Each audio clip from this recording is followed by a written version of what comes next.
Hey all, welcome to Share Trek. This is Raj here. As you can see, I'm in my holiday mood. I have not shaven or anything. Just going to let it be for a week or so. Just taking my time off, so please bear with me. Well, guys, I could not stay away from making this video, and I guess you may see this a few days later, or maybe there may not be sufficient views as everyone will be busy with the holidays. But I needed to share these thoughts and put it out there about the economy and the indices. So let's get started.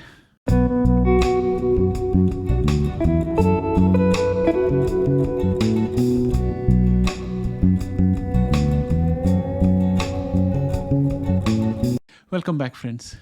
Well, friends, instead of looking at the glass being half empty, I'm going to view it as half full.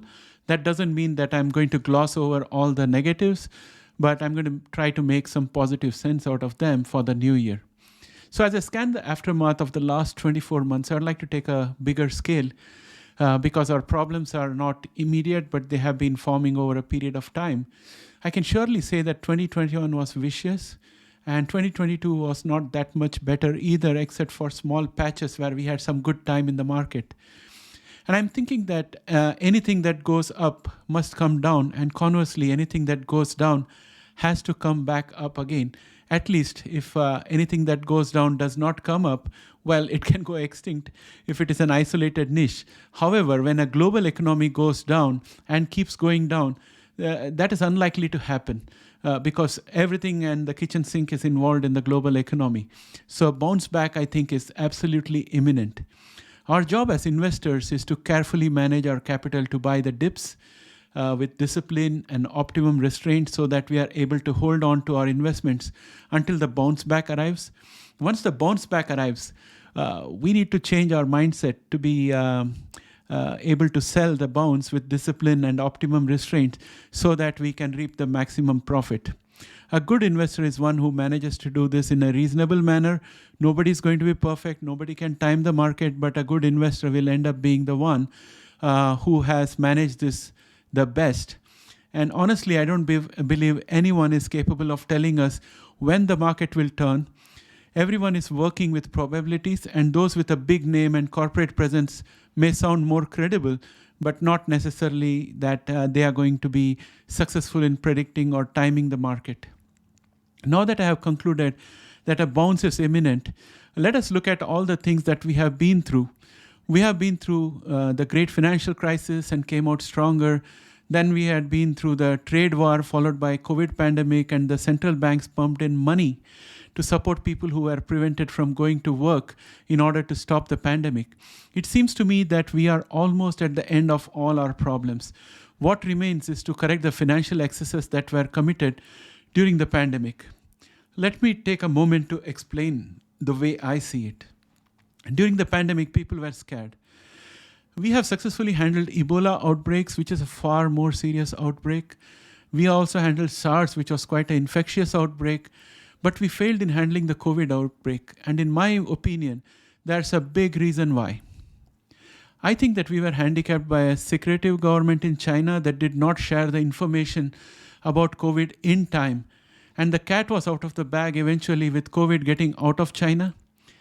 Then we had the first ever US administration in the history that was not only grossly incompetent, but was not willing to allow anyone else in the administration from succeeding or so-called shining or stealing the thunder.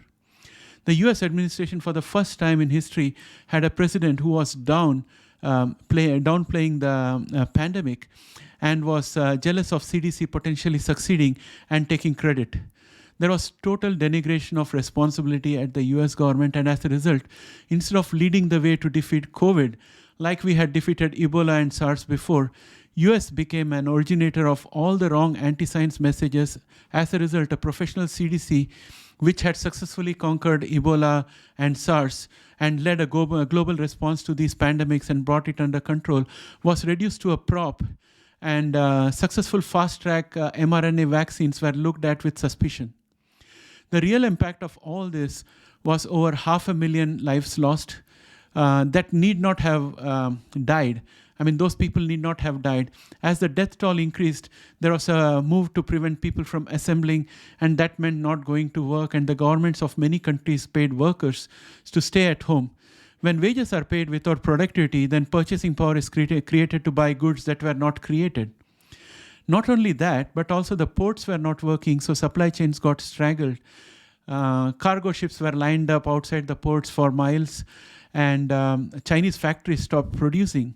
As a result, there was a huge purchasing power with the people, and there were very few goods available, and the inflation took hold and started growing. Not to be undone, the leadership in Russia decided that this was the right time to attack Ukraine in the midst of this global crisis, and that led to oil prices and wheat prices going up. This drove inflation all along the globe, because everything that we do runs on oil. Many countries use oil for producing electricity, for freight, for transport. So the oil inflation got into every level of the economy globally. The global political leadership failed the citizens at every level.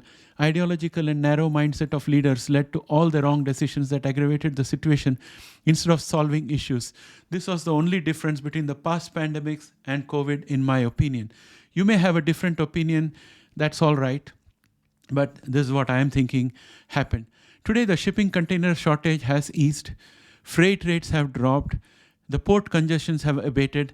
We have a new administration in the United States that is trying to restore semblance of responsible governance. Global unity is improving to tackle common problems like inflation, energy, pollution, environment, and trade issues. However, the seeds of nationalisms have set in.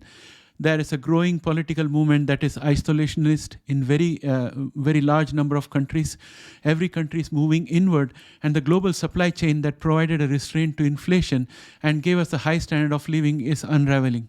In Canada, we had the governor of Bank of Canada sending a message, I believe inadvertently, that we need more unemployment in Canada in order to ease the inflation. There is a belief that wages are spurring inflation. I think that simply is not the case. Anything in excess causes problem. When globalization started, companies in G7 countries did not consider that if they shipped out all the jobs overseas, how will the local customers pay for the goods and services if they did not have the jobs which pay them salaries? Initially, the cost savings reduced the price of the refrigerator, the cars, the television sets, and the quality of life improved with lesser salary. But this could not keep on happening forever. To solve the problem, businesses lobbied to have more immigration so that jobs will have competition and wages will stay low. Many CEOs scraped the bottom of the barrel by cutting costs. The other approach was to take over other companies and consolidate the client base and sell the assets of taken over companies to add value to shareholder. Tax breaks were promptly passed on to shareholders as buybacks, keeping the share prices high. So if the governor of Bank of Canada is to be believed, the inflation in Canada is well entrenched, as in future we'll be manufacturing in Canada and service inflation is too high. And for it to come down, the central bank will increase interest rates until unemployment levels go up and we get into a recession. This is especially difficult for people who have just retired or are approaching retirement. And after working a lifetime and paying into the system, they are going to find themselves in really difficult situation. In Canada, we are staring at high mortgage rates, high rent and low home sales, followed by a wave of foreclosures as existing mortgages come up for renewal and those households fail to qualify at the higher interest rate.